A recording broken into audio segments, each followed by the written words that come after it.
Hello, it's Paul in Perth here and welcome to My Bonus Life episode 178.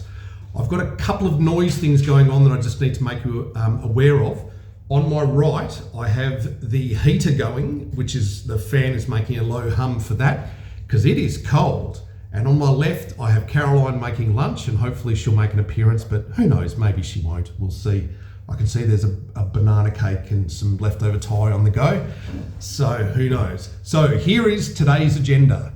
So the first thing you see on the agenda is of course my shirt, and not the real Slim Shady, because I am not the real Slim Shady. The story of this t-shirt is that I bought it probably about a year ago, but I've barely ever worn it. My idea at the time was when I did a lip sync thing to a Run DMC song, and I was thinking of what other songs I wanted to do lip syncing to, and Lose Yourself by Eminem was definitely very, very high on the list. I saw this t-shirt and I thought that'd be perfect to wear during the lip sync, and I bought a baseball cap that I could wear backwards and all of that. And then, then I tried to memorize the lyrics, and they're really, really fast. There's a lot of lyrics, and a lot of the lyrics are very similar, but put together almost as tongue twisters in a way only Eminem can get away with. And I've never got to the point where I A, am in the mood, and B, feel like I'm confident enough with the lyrics, even lip syncing them, to do a decent job of lip syncing that video. So I've never done it. Hopefully somewhere in my future I will feel that the stars will align and I will do it, but that's why I bought the shirt, and I'm just wearing it today because I haven't worn it for a long time, and I'm definitely not the Slim Shady. Now, let's talk about Julba weather. And what is Julba weather? So let's talk about that. Firstly, as you know, I'm Paul in Perth. I'm from Perth, and Perth is in the southwest corner of the continent of Australia. Now, in this area, there is a language group of Indigenous Australians, First Nation Australians, known as the Noongar. And Noongar refers to a language. They are a language group. Here is a map of the language group, and you'll see there that it covers quite a large area. It's pretty much all of southwestern Australia, and there are three dialects. There's a northern dialect, a central dialect, and a southern dialect. But the important thing is that they are all able to be understood by the others. So they are called the Noongar language group, and they are the First Nations people of this area of Australia. They've been here it's debated as somewhere between 50 and 60,000 years. It's obviously a very, very long time. And they know this area well. They've lived here for something like 60,000 years. And within their seasonal calendar, they don't have 4 seasons as we do in the Europeans. They have 6. And we are currently in the season of Julba. And Julba is roughly August and September, but they don't do it exactly on a calendar. They do it on what they see in the environment. And the interesting thing is, if we go by the European calendar, then August was winter and September is spring. But let me move the camera around and let me show you what the weather outside is today.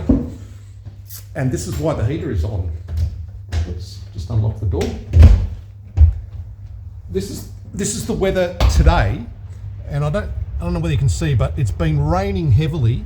The sky is completely grey, and this is pretty much what August was, and a fair bit of July, which is very much what I'd describe as a European winter. And it has, in this case, continued into spring. So you would say that the winter has run late, but if you're Noongar, you would just say, no, they're both Julba. We're still in Julba, so there are going to be wet days. So that's pretty cool. So happy Julba. We are in the middle of Julba. But the other thing is, today, and I've kept this a secret for the last, ever since I've had the channel, but I've been asked about this for the last 2 years. Today, September 6, is genuinely, and Caroline is doing fireworks in the background, today is genuinely my birthday. You all knew it was roughly about now. I can say categorically the 6th of September is my birthday. Today is my birthday. I'm 55 years old. I didn't think I'd make it, but I have. Ricky and Sammy came round yesterday. The reason Caroline's got the Thai food out today is because we had takeaway last night with Ricky and Sammy, and we had we always get Thai food, or we often get Thai food, and yeah, that's it. So today is my birthday. Yeah, like I said, I didn't think I'd make it. You certainly don't have to get me a gift, but there is something you could do that I would find meaningful, and that is, if you're allowed to, if you could donate blood, okay? And the reason I say that is, the only reason I'm alive is because people donated blood, right? Now, I know a lot of you can't donate blood for various reasons. Probably one of the major ones is if you have cancer, and I understand that. So if you could maybe make a donation to a blood-like charity in your local area. So in Australia, we used to have one called Red Cross Australia. They've now changed their name to Lifeblood, but it's the same organisation. So if you can donate blood, please do. You are saving lives. I took something like 10 units of full blood with my 2 operations, and I had more blood products when I was having my my ascites drained. So I mean, I am alive because people donated. I would be dead without that. So if you could donate, that'd be great. Donate real blood, that'd be great. If you can't, if you could donate money, that'd be great. Or if not, just give encouragement to those around you to do that, because it really, really does help. And for me, it's meaningful. So if you could do that, that'd be great. Right, what have we got next? My Substack, and my body somehow knew. Okay, so let's talk about history. And a lot of you have known me for most of this timeline, so you may even remember. But here's the order that it happened in. About 3 years ago, I can actually look it up and get the file dates, but roughly 3 years ago, I had this weird feeling inside me saying, Paul, you need to start writing down your stories. You've led an amazing life, but you need to write down your stories. And I've always enjoyed writing. I did a bit through my early 20s and stuff, and I thought, yeah, okay, I'll do that. And I started writing them. And in retrospect, it turns out that the time that I got that feeling almost exactly matches up when I would have started getting cancer, when I would have been stage 1 and 2 cancer. Obviously, we didn't find it till I was stage 4. But it was almost like my body knew, and my body knew something's up. You might be going soon. It's time for you to write down your stories, because you're not going to, if you don't start now, you're not going to have a chance. So I started writing them down, and I called the series If You Know, Then You Know. Now, there's a story behind that, which is, the classic saying is, if you know, you know. But I went to university and studied computing, and so I formally studied it, and every if needs a then. So for me, it didn't make sense. It had to be, if you know, then you know, because every if needs a then. And that's why I called it If You Know, Then You Know. I later down the track realised that almost everyone says, if you know, you know. So what happened later, I'll just check the agenda. Right, so what happened later was a sliding doors moment, which involved Jenny Apple, which many of us remember Jenny Apple. And there was a moment in time where she asked her viewers to make an end-of-life list, you know, all of the things that you should do if you're getting close to your end of life. And as it turns out, I pretty much had an end-of-life list that I had been making at that point. So I wrote to them and I said, yep, I've got a list. I'm happy to share it with you. So I shared it with them. They never formally acknowledged that they received it. However, I did receive some side channel messages from people that went to their church, and they assured me that the Apples had received that list, which was really cool. I then received some feedback from you guys, and I ended up making a list version 1.1, which is still the current version. And I'm sure there'll be a video in the future where we discuss it. But this is one thing where the list pushed me a certain way that ended up being a sliding doors moment. So one of the things on that end of life list is to, firstly, to get rid of your electronic footprint. So things like cleaning up your old accounts for dating apps and whatever. And also getting rid of either electronic or physical things that might be embarrassing for your next of kin to find.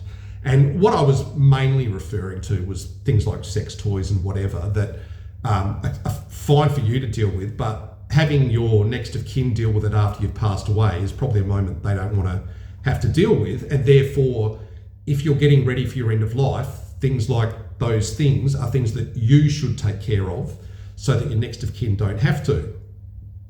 Now, I had a domain name that was related to a part of my life that I won't spoil now because it's going to become important later. But there was a domain name that I had that made sense for me to let go of.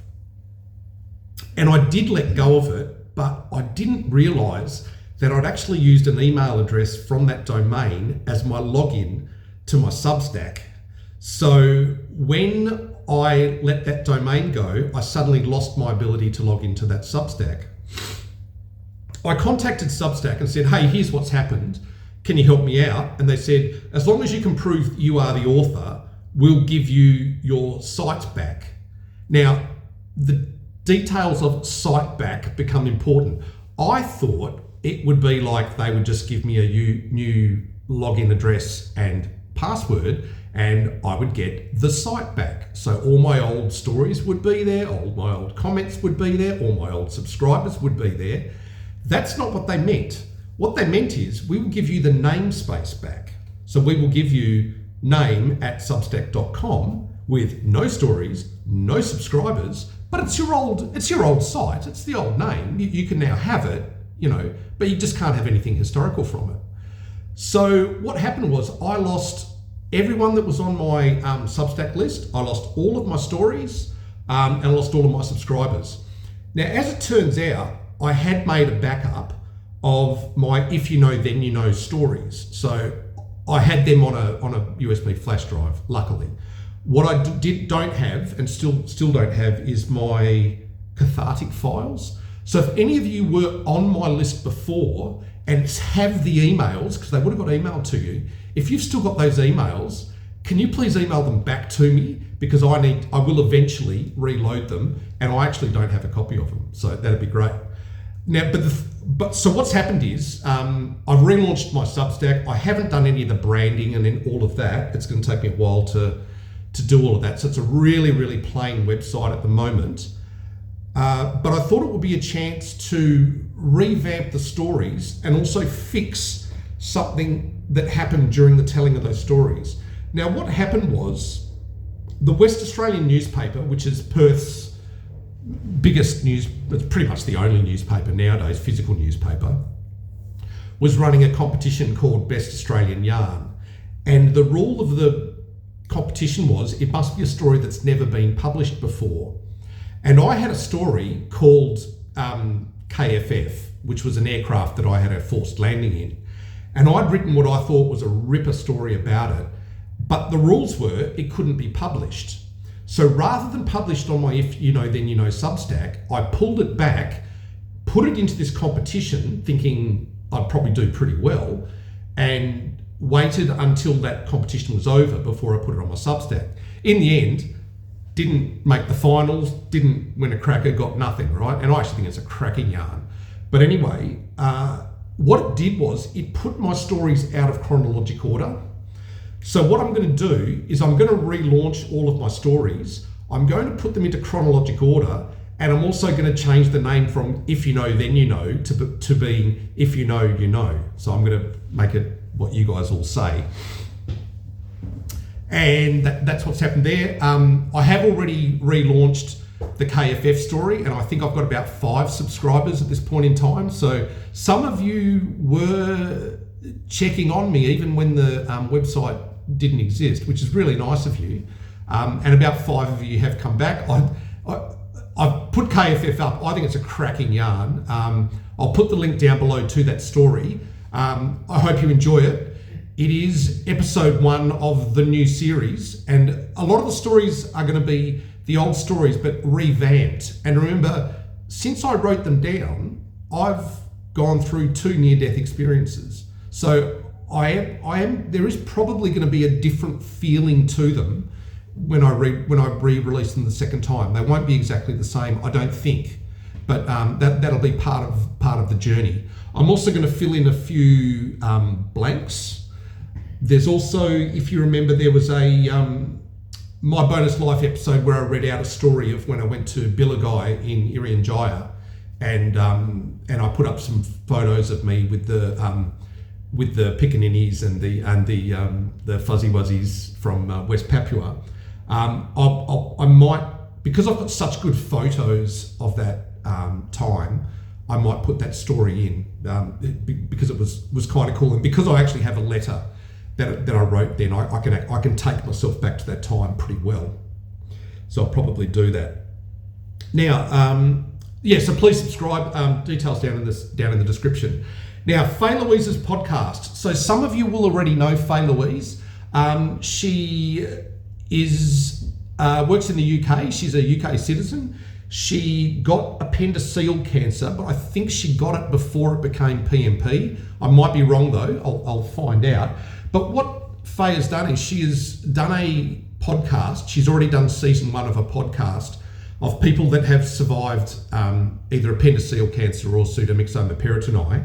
And she's invited me to be on the 2nd season. And we are actually recording that later today. So I may or may not be wearing the same shirt, but my face will be looking like this. We're recording it today, but it's not going to be released, I believe, until about a month from now, because Faye needs to get half a dozen of these and edit them and advertise them and then release them. But in about a month's time, there will be a podcast featuring myself talking about PMP with Faye. So I'll put a link down to her podcast in the description. You can listen to her season 1, and if you've got pseudomyxoma peritoni or appendiceal cancer, or even if you just want to hear some interesting yarns, do go to that site and have a look. It'll be pretty cool, I think. Next thing on the list is fatty liver. So I've done another set of bloods. My liver is still fatty. I've stood on a scales and my weight is pretty much the same at 93 kilos. I am still taking Ozempic. The first time I took Ozempic, it was pretty good. Well, mind you, I didn't know, but I had raging ascites at the time. But so I had cancer. So maybe the cancer was helping me lose weight as well. This time round, I haven't lost the weight the way I did the first time. I have been feeling nauseous, which I didn't feel the first time. And basically it just hasn't gone as well as I expected. And most importantly, the scales haven't moved. So I will just keep going on that journey. My liver is only slightly fatty. It's not, horrendously fatty. And we'll see how we go. I've got many things that could kill me at this point. So a fatty liver is merely one of them. Now, as it turns out, my footy team is the Fremantle Dockers. The Fremantle Dockers have made it into the finals. However, they have an elimination final today, which means if they lose, they're out, and if they win, they keep going. And it overlaps in time when I'm going to be doing my podcast with Faye. So I'm going to get to see the first half hour. I think the first half hour and the last half hour, which, and I'm going to miss the middle of the game, which I don't know whether that's a good thing or a bad thing, but that's certainly how it's turned out. So go the Dockers. We have had a great year. I hope we keep going. Geelong's looking pretty strong. I was really surprised that they beat Brisbane as easy as they did yesterday. And I'd say Geelong is a real force to be reckoned with. So I possibly am tipping Geelong for the sweets at this point, but we'll see. I hung out with my friend Phil, Lucky Phil, the DJ, 2 days ago, and Phil was tipping Brisbane, who lost their first game, but because it was a non-elimination final, they're still in it. So he's banking on Isaac Rankine to come back and be a master and get them over the line at the end. So we'll see how we go. Now, lastly, I want to say thank you to the Blue team. Those of you that are Australian would be aware, I'm going to lose it, that three police officers lost their lives in the last week executing a warrant in northern Victoria during the week. It's a really important job that they do, and I want to say thank you to all of you who do that job. It's a job I couldn't do. When Caroline and I were living in Serpentine, we used to have the head of the Matau police station used to come around and have coffee. And he was asked me at one point to join the police force. And I said, I can't do it, mate. I can't do it. And he was pretty determined to get me to join the police force, but I just couldn't do it. It is a job I can't do. And I respect anyone that does something I can't. And it's especially sad when you go to work and either you don't come home or your workmates don't come home. So I had a bit of that when I was working for World Geoscience, because we had quite a few plane crashes. And, you know, I was let's be clear, I was in a forced landing. None of us died, although that plane did later crash and the pilot died then. So that plane did cause a fatality, but not on the day that I was in it. And I did have a lot of people that I worked with at World Geoscience that passed away on the job. So I know what it is to go to work and not have your workmates come home. But that was, you know, that was a little bit, you know, different, you know, whereas I'd be in Kalgoorlie and we'd have a fatality in Clermont in Queensland. We had one. So they are your workmates, but they're not right next to you. So anyway, if you're a police officer, well done. For the closing photos, yeah, a really interesting thing happened with chassis 25. So, as you know, I love pulling cars apart. So I pulled chassis 25 apart, and when it was actually when I was getting ready to drain the fuel out of the car, and the method I use involves using the fuel pump to pump it out of the fuel tank so that the fuel goes through the fuel filter, so you get clean fuel when you get it out. But to do that, you need to pull the back seat out, or the bottom half of the back seat. So I pulled the bottom half of the back seat of chassis 25 out, and I found a broken Matau, I guess is how you say it, which is, well, here's a picture of what it is.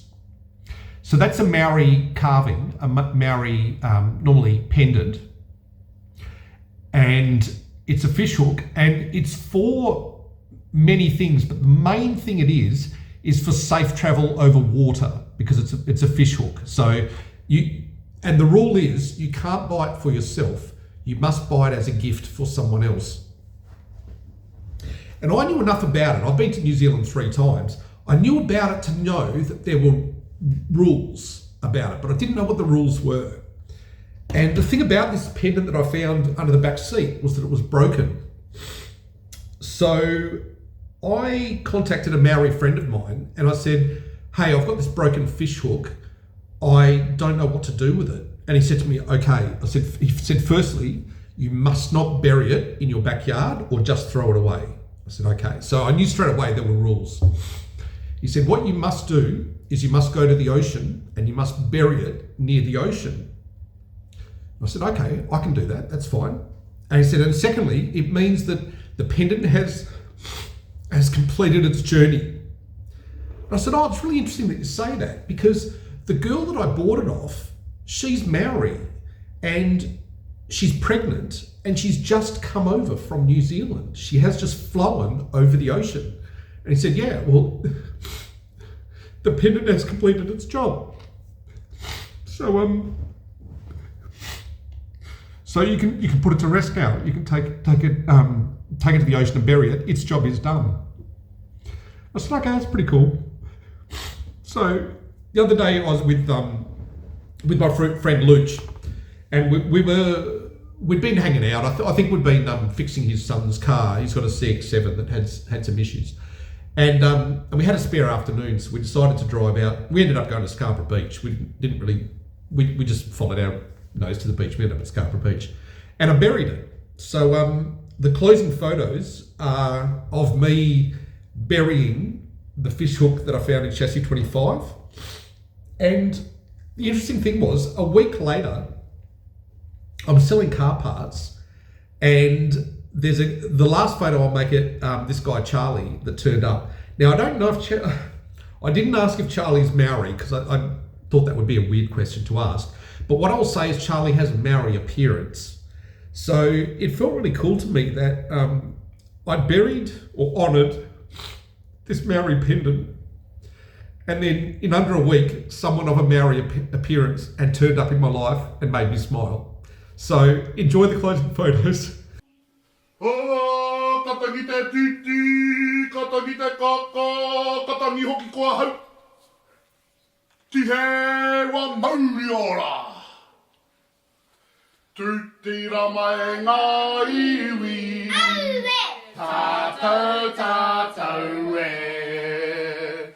Tutira mai ngā iwi. Tātou, tātou